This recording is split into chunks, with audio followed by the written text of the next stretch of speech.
Hi guys. I've been racking this idea around in my brain for quite a long time, and I don't know what's possessed me to do this, but hey, here we are. I am going to do a review series of Breaking Bad, mainly because it's my favourite show of all time, and I just want to share it with you guys, and also reach out to people out there who also love Breaking Bad, and have conversations with people and connect with people and find out what you like about the show, what you love about the show. Maybe there's some things you don't quite like about the show, and yeah, just kind of reach out to the Breaking Bad community out there. Sorry, don't mind me. Got a little espresso here. Long day at work. So yeah, that is what's possessed me to suddenly make this review series out of nowhere. There's nothing really coming up that's Breaking Bad related that pushed me to do this. I've been rewatching it for what's probably the 500th time, and I thought, damn, I want to do a review series. So here we are with Breaking Bad season 1. Now, I remember back in 2008 when they started showing promos in the UK for this TV series Breaking Bad. And all I distinctly remember is the picture of the main character, Walter White, who is this sort of Ned Flanders looking dude. He's standing in the desert with his tighty whities and he's holding a gun. And I just kind of went, what the hell is this? I didn't think much of it. And then as the years went on, this show started getting more and more traction. Like suddenly it was like, people were like, oh my God, you've got to watch this show. You've got to absolutely watch this show. And then by the time it finished in, I think it was 2013, everyone was praising it like, it's the best show on TV. It's the best thing ever. The best TV show ever. Best. Now, I'm one of those people that when I hear people go, best thing ever, best thing ever, best thing ever, best thing ever, I kind of go, is it though? Are you just blowing it for the sake of blowing it? You know, it's like when a movie comes out and people say it's the best film since The Godfather, and you're like, Anyway, a year went past, and me McAfee. A year went past, and my parents actually got me the box set for Christmas. This was Christmas 2014. Because I kind of said to them, I kind of want to watch it out of curiosity. So they got me the box set. And I thought, great. And it sat on the shelf for months, didn't do anything. So what happened, and I remember this evening very, very well. This is when I still lived at home with my parents. Me and my dad went out to go and get takeout. And we came back, and we were unloading the takeout, getting ready to eat. And we sit down in front of the TV and go, right, what are we going to watch? And my dad said the immortal words, stick the first episode of Breaking Bad on, let's have a go. Because initially it was just going to be me who watched it. But my dad was like, stick it on, let's see what happens. Well, from that first episode, all three of us, me, my mum, my dad, we were all hooked. We were like, go watch the next one. Got to put the next one in, got to find out what happens. So yeah, and the rest is ancient history, and yeah, all the praise it got, absolutely deserved it.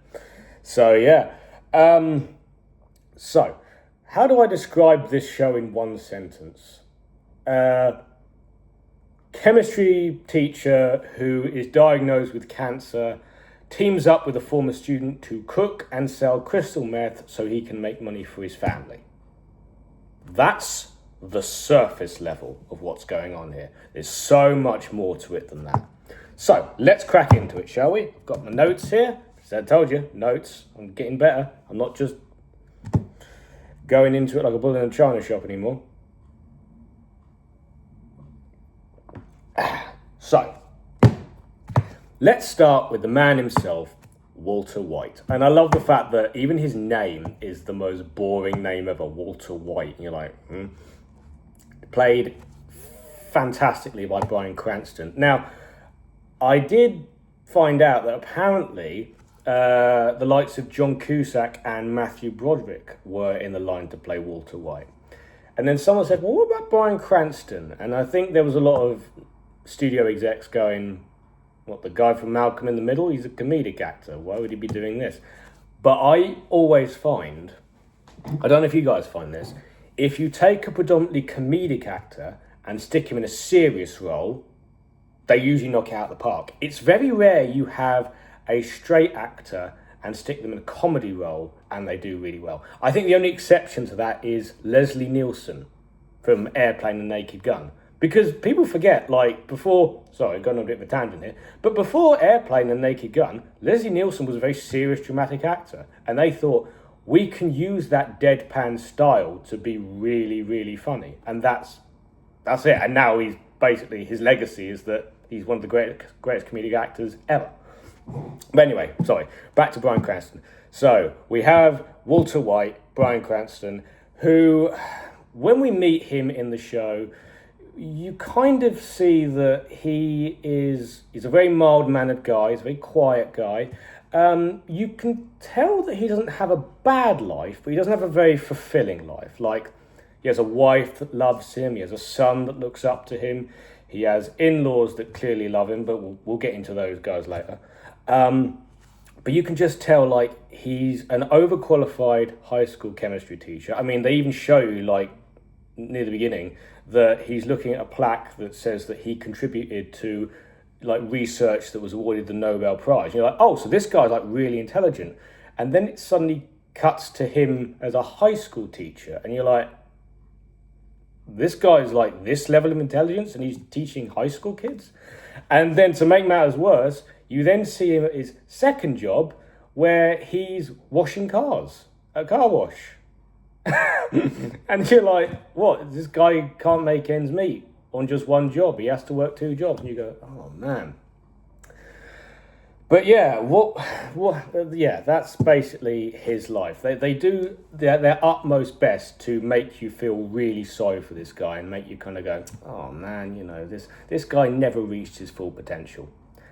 But that all gets changed one fateful day when he's at work and he's basically, they've been building up this thing. He's got this cough, and then one day at work he coughs so much that he passes out. Ambulance turns up, takes him to hospital. They do a scan, and he's got stage 3 lung cancer. And I love the way that when they tell him that he's got lung cancer, he doesn't really think anything of it. They just goes, you do understand what I've said to you? And he's just like, yeah, I've got lung cancer. And I'll probably live another couple of years with chemo. Like, he's not phased at all. And so, yeah, but that is sort of like the catalyst of him suddenly deciding, right, now I'm going to take control of my life. Now I'm going to do what I want, because I've basically been given a death sentence and all bets are off. So what happens is his brother-in-law, Hank, who is a DEA agent, he invites Walt on a ride along to basically watch them knock down a meth lab, which he goes along with, and he sees one of his former students, Jesse, we'll get into Jesse, escaping basically through an open window, one of the top windows. And basically he tracks him down and blackmails him and says, look, I could turn you into the DEA, or we could team up and cook some meth. And Jesse's like, huh? What are you on about? He's like, either that or I turn you in. And that's kind of like the thing that goes, okay, fine. But yeah, basically, this show hammers home the theme of pride and ego. And that is something that builds as the series goes on. In this one, you don't see too much of it in Walt, but it becomes very, very dominant as the show goes on. So anyway, we spent too much time on the pilot. Let's move on. So we basically have Jesse, who I mentioned, who is played by Aaron Paul, who apparently was a Price is Right contestant. You can find the clip on YouTube. And now Jesse in season 1, he is, you kind of feel like he's going to be like the goofy sidekick. Like, he doesn't feel like, you know, the character that he becomes later on. Oh, by the way, guys, full spoilers for this show. I'm just going to put it out there. Full spoilers. If you have not seen this show, I am going to be spoiling everything. So yeah, I suggest you go away, watch season 1 at least for this review, and come back. Okay, back to it. So Jesse. season 1, yeah, he's sort of like this burnout, this kid who never really reached his full potential, sort of like Walt in a way, you know. And I think that's why, as the show goes on, Walt kind of pushes Jesse, you know, apply yourself, you can do better, da da da da.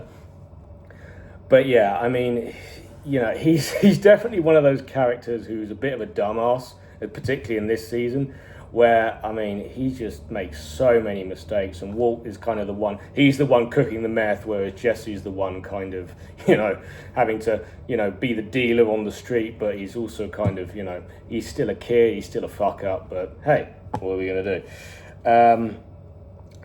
You do get a little bit of Jesse's home life in this show. They don't show it too much, but there's one episode where he actually goes back to visit his parents, who also have another son who's much younger, who's like sort of like the child prodigy, whereas Jesse was kind of like the fuck up, who they don't really go into whether or not they gave him chance after chance after chance after chance and then just gave up, or whether he fucked up once and they just went, right, we don't want you anywhere near the golden child, so you got to fuck off.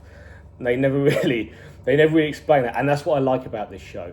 They don't explain everything. They leave it up to you as the audience member to kind of go, well, maybe it was this, or maybe it's this, and then you theorize amongst yourselves, and I love that. That's great. So yeah, here's a fun fact. Jesse was actually meant to die at the end of season 1.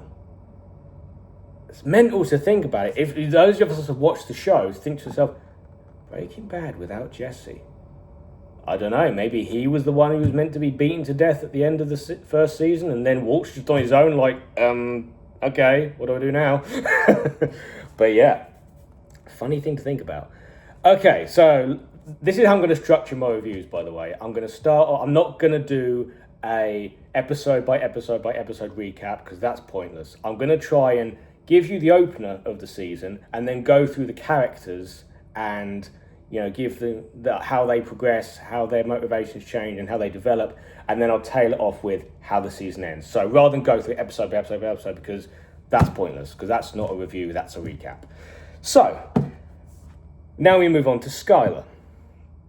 Now, Skyler, I know, is a very, very controversial character, because before I went into this show, before I saw this show, I basically knew that she was one of the most hated characters in TV history. Now, the first time I watched Breaking Bad, I kind of understood. I was like, oh, she's annoying, she's always in his way.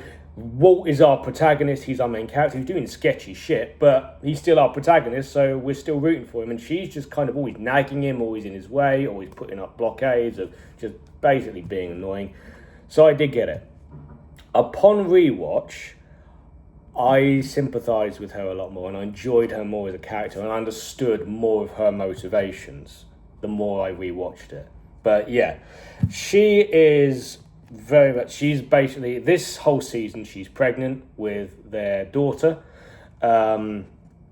who they point out later on that it was a daughter they didn't intend, and then again this adds more to the financial strain of why Walt has to cook meth, because it's like, well, now I've got to provide for another child. But yeah, I mean, she's very much, she's not quite annoying in this one. She's more kind of like the nagging but caring wife, and that's what makes it different. She does nag him, but she clearly does love him, you know, and that's kind of really sweet, and that's what I like. They really do feel like a proper family, and I love that. So now we move on to Hank and Marie. I've clumped them together because they do a very good, again, this is just season 1, they're still building the foundations.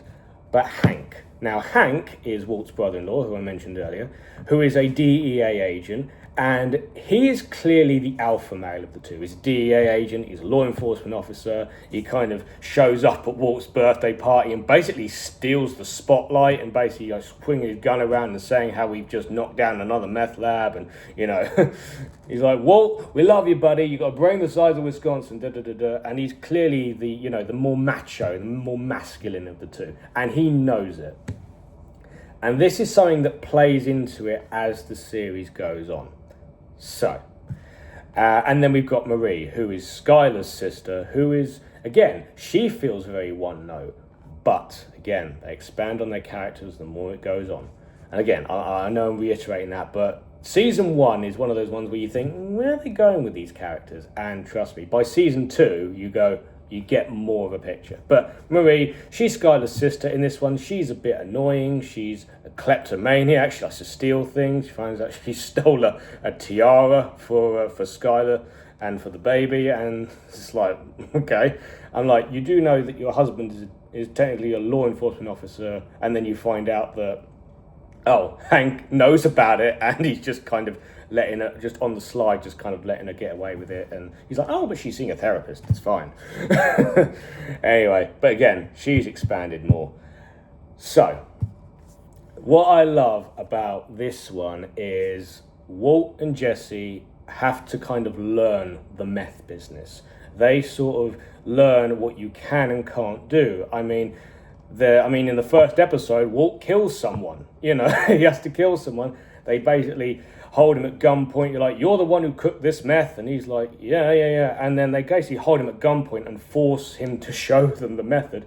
And he uses red phosphorus, woof, and jumps out of the RV, traps them in the RV so they can't get out. And they're banging on the door, trying to shoot the door, bullet holes coming through the door. And one of them dies, the other one doesn't. And so they end up in this situation where they take him back to Jesse's house, they chain him up in the basement into this random pipe in the middle of a basement, and they basically flip a coin to say, right, one of us has to deal with the body and one of us has to deal with this dude who is still in the basement. His guy's called Crazy 8, by the way, should have mentioned that. One of us deals with the body and one of us has to deal with Crazy 8. So they flip the coin, and it turns out, of course, because we need plot, Walt is the one who has to deal with Crazy 8. Meanwhile, Jesse has to go across town and find this, this special plastic container so they can melt this body in hydrofluoric acid. And Jesse just goes, fuck it, and just drags the body upstairs, sticks it in the bathtub and goes, zzz. And then Walt's like, and he says to him, why you got me going around trying to find some plastic when I've got a tub upstairs? And Walt's like, what do you mean tub?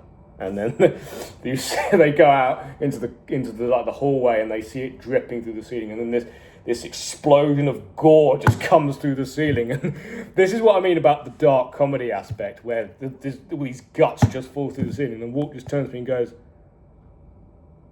oh yes, that thing I asked you to buy. And he's just like, oh, okay. So, now this is where the whole theme of morality comes into it. This is where Walt starts to become a bit of an anti-hero, but again, expand on that. So, Walt has to kill Crazy 8, and he's looking for a reason not to do it. He sits there making notes, going, oh, I don't want to kill him, I really don't want to kill him. These are the reasons I don't want to kill him. It's right. He comes up with all these reasons why I shouldn't kill him, and he comes up with one reason why you should. He's like, because otherwise he'll kill you and your entire family. And then they actually have this moment where he starts feeding the dude. Like, he starts making him sandwiches, he even cuts the crusts off because that's how he likes it. And then he gets to a point where he's just sharing a beer with him, and he's just like, and then he realizes that this kid, Crazy 8, actually helped him when he was buying stuff for his firstborn, Walt Jr. And they start to bond a lot. And that's what Walt kind of has to learn as the show goes on, is that he thinks he can just reason with people and talk to people, whereas Jesse understands, no, these guys are fucking drug dealers. They will waste you if you cross them or do something that they don't like.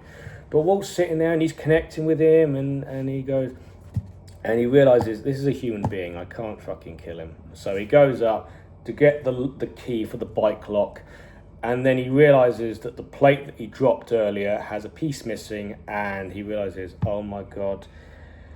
And he's so upset. He's like, no, please don't do this, please. And he realizes, of course, if he lets him go, he's just going to jump him and stab him to death. So Walt has to kill him with the bike lock. So he strangles him to death. The guy gets a few stabs to Walt's leg, but Walt eventually gets him, and he is devastated. He's like, oh God, I'm so sorry.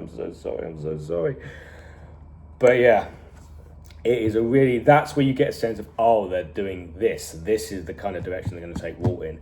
And that is where we come to Heisenberg. Now, with Crazy 8 out of the way, they now have to deal with this guy called Tuco, who Jesse basically goes to with their bag of meth and says, look, we need a distributor. And Tuco is played by Raymond Cruz, I believe his name is.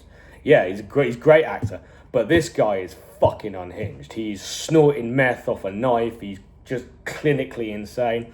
And you can tell he's a guy you don't want to cross. I mean, literally. But, yeah, Jesse's like, you know, okay, you like it? Can I have my money? And Tuco puts all the money in the bag. And you think you're going to give it to him. And then, whack! Beats the fuck out of Jesse and goes, you do not move meth in my fucking territory. Jesse ends up in hospital. Walt finds out. Now, bearing in mind at this point, Walt has said to Jesse, you're the face, you're the dealer, I'm just the manufacturer. I don't want anything to do with any of our clients or anything like that. I don't want to know them. I don't want to hear from them, But when he sees Jesse up in hospital, he's like, I've got to fucking deal with this. Now, this is when he's decided that he is going to do cancer treatment, and he's decided to shave all his hair off. So he basically turns up to Tuco's, you know, basically safe house with the shaved head look and the cool ass look. He's just like, I'm here to talk to Tuco. And he basically walks in and Tuco says, what's your name? And he just goes, Heisenberg. And because obviously he needs an alias, because he's not going to tell him his real name. And he has this great scene where he puts a bag of what we think is meth, and he's just like, what do you want? And Tuco's like, what do you want from me? And Walt goes, $50,000. And Tuco laughs it off like, why? He's like, well, 35 for the meth that you stole and 15 because you beat the fuck out of my partner. And Tuco's like, what? He's like, so I steal your shit, I beat up your partner, and yet you walk in and bring me more meth. And he's just laughing it off, and the guys, even his boys are like, really? And Walt goes, oh yeah. Picks up one piece from the bag and goes, well, this isn't meth. Boom! Explosion, windows blow out. Tuco's like, what the fuck? And Walt just grabs the whole bag. He's like, I will literally blow us all up. And Tuco's like, okay, I'll give you your money. And he's like, dude, you're crazy, man. I like you. And there's a bit afterwards where Walt basically walks to his car with the money in hand, with the fucking bag of fulminated mercury, we find out it is. And he sits in his car and literally just punching the steering wheel because he finally feels control and he finally feels power. And that's great. But dealing with Tuco has its price. Where basically by the end of the season they got this deal with Tuco where they're gonna keep doing the deals, they're gonna make loads of money, and it's great. And the meth is now blue because they're using methylamine instead of having to steal a load of cold pills. So yeah, you think blue skies ahead. And then one of Tuco's guys makes the mistake of speaking out of turn, just kind of says to Walt, just remember who you're working for. And Tuco goes, did I tell you to speak? He's like, you think I can't speak for myself? And he ends up beating this guy to death. I think that was what was meant to happen with Jesse. I think Jesse was the one who was meant to get beaten to death by Tuco at the end of season 1, but they changed it because the chemistry between Bryan Cranston and Aaron Paul was way too good. So yeah. So basically you end on this cliffhanger for season 1 because it's a shorter season. There's only 7 episodes in this season because I believe there was a writer's strike, so they can only do 7 episodes. So they're basically left with this guy's been beaten to death on the floor, and Walt and Jesse just sitting there like, oh, what do we do now? So yeah. So is there something about this season that I don't like? This isn't a negative, but it's something to bear in mind, particularly when you rewatch the show. You don't notice it when you first watch it, but when you rewatch it, you notice it. The tone of this season is very different from later seasons. The later seasons get a lot darker. There's still comedic elements, but the comedic elements are a lot more scarce and kind of like sprinkled more kind of thinly throughout. Whereas this season does feel like they were kind of going for maybe a black comedy or maybe just a comedy drama kind of here, where, again, but this is a show that's still building its foundation and still trying to figure out what kind of show it wants to be. I mean, in this is the season where Walt and Jesse, they might as well be fucking Laurel and Hardy, because they just fuck up all the time. There's even, when, like I said earlier, when they switch from stealing cold pills, because they, like, we can't steal that many cold pills without it drawing attention of the authorities. So Walt goes, hey, let's steal a barrel of methylamine. And they go in with like ski masks, they break into this facility, and they've got a barrel of methylamine where even Hank points out when he watches like the footage of them later, when he's just like, why don't you just roll the barrel? And they're picking it up and kind of scooting out of it with it. You just think to myself, oh my God, these guys are not that competent as criminals. They're so fucking stupid. But it's funny because they're still learning. They're still learning how to do it properly.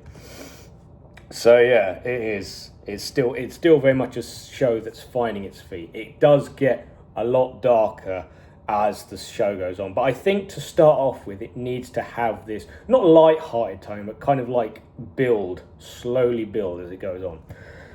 So now to talk about, I'm going to try and do this in every single video. I'm going to talk about my favorite episode, and that episode is episode 5, Grey Matter. Now, I love this episode for so many reasons. So basically, the premise of this episode is Walt and Skyler have been invited to the birthday party of his former business partner, Gretchen and Elliot. Well, Elliot Schwartz, that's the guy's name. Who you later find out they were actually in grad school together, and they founded this company, Grey Matter. And basically, this company has gone on to make billions. This is a huge company. But you find out that Walt walked away from this company. Now, you don't find out quite why yet. And even to this day, it's still speculated on why he actually did it. But yeah, he walked away, he sold out, and now this company is huge. So they go to this party, and they sit down and they reconnect as friends, and and it's all good. And he basically says, oh yeah, we'd love to have you here, we'd love to have you here. We'd love to offer you a job. And Walt's just like, well, it's kind of, it's nice of you, but, and then he just immediately says, well, we have great healthcare. And from that moment, Walt knows that Skyler has told Elliot about the cancer. And then this is what I mean. Suddenly his pride and his ego just kick in. He's like, I do not take charity. And they storm out of the party, and he has a go at Skyler. Like, what? You had no business telling him about my health problems. He offered me a job. He basically offered to pay for my cancer treatment on the spot. What the hell is wrong with you? So, because at this point, Walt's decided, I'm not going to do treatment. I'm not going to do treatment because I don't want to put myself in this. Because this literally, he's killed Crazy 8. He's killed 2 people at this point. He's like, this is too much. I don't want to deal with this. I don't want to have to go down this dark path in order to make money. So I'm just not going to do treatment.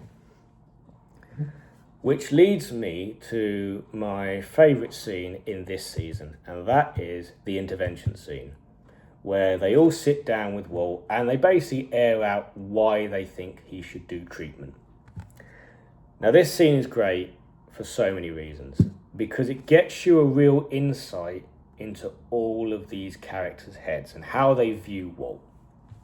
So, we start off with Skyler, who again, very nagging, very sort of pushy, but she clearly loves him. She really does love her husband and desperately wants him to get treatment. Because as she says, like, don't you want to see your baby daughter grow up? Don't you want to see her graduate college? Well, he's obviously not going to see her graduate college in the cancer he's got. But don't you want to see, don't you want to stick around a bit longer so you can actually enjoy this? And, Walt doesn't really get a chance to respond. You go around the circle. And then we get to Hank, who... Now, this is where you realise that Hank, he clearly loves Walt as his brother-in-law, but he doesn't necessarily respect him. He can't really relate to him as a man. So he comes up with all these different kind of analogies and metaphors of like, hey, you were dealt a shit hand, but sometimes you can have a full house. And even Marie's like, what the fuck are you talking about? So essentially what you have is Hank just kind of going, yeah, why don't you just take the money and run? Can someone else talk now? And you get to Walt Jr., Walt's son. And this is probably one of the most heartbreaking bits, because Walt Jr. calls him out and says, you know, I think you're a pussy for not doing this treatment. And that's such a brutal thing for a man to hear from his own son, that he thinks you're a coward. And Walt just sitting there, just taking this all in, because Walt Jr. has cerebral palsy, and he brings it up. He goes, look, I've dealt with all this shit, and you won't even do a bit of chemotherapy? And Walt's just sitting there, basically just listening to all this, like, oh my God, what do I do? And then it gets to Marie, and this is one of the interesting things. Marie turns to Walt and says, I think you should do whatever you want. And Skyler's like, what? And Marie's like, well, Walt's the one who's got cancer. It's not up to us. It's up to him, you know. And they do actually bring up that Marie actually does work in the kind of like the medical sort of, I guess you call it, like a medical practice. She calls herself a medical professional. And she says she x-rays people all the time, and they don't look happy. They're all miserable, because all they're doing is just taking pills and taking treatment, and the only reason they're doing that is because they were badgered into doing it by their families. And it causes this big fucking argument, and you know, and Walt finally interjects and goes, look, I've got the talk. I've got the talking pillow. They've basically been using this pillow as like the talking pillow, and he grabs it and goes, right, I've got the talking pillow. And he goes into this great monologue about, you know, all my life I've never really had a say in anything. And it's like cancer has finally given him that chance to take control and to have a say in how he lives his life. And the fact he says, look, what's the point of living long? What's the point of doing treatment and living longer if I'm just going to be ill all the time? If I'm too sick to work, to eat, to have, you know, to make love to my wife, to enjoy life, basically, there's no point. And he says, and basically he decides, obviously we find out later on that he does decide to do the treatment, but for this one scene alone, for him to finally say, I'm going to live in my own house, I don't want to choke down all these pills and lose my hair and basically spend the rest of my days too ill to do anything, and you basically having to clean up after me, because you know what? That's how you're going to remember me. And that's my biggest fear. And it just gives you real insight into, wow, you know, this guy who's never had a choice, never really grabbed life by the balls before, but cancer has finally given him that chance to do that. And you think, wow, that's incredible. It's a great speech. It's a great scene. And a great start to what I would say is the best show ever. But yeah, guys, that's pretty much it for my season 1 review of Breaking Bad. I hope you enjoyed. Let me know what you think of Breaking Bad season 1 down in the comments. Did you love this season as much as I do? Do you think that the comedy drama tone, do you think they should have stuck with that tone and not gone as dark? Let me know in the comments, guys. And yeah, like and share this video. And if you want to see more of this, please subscribe. Thank you very much.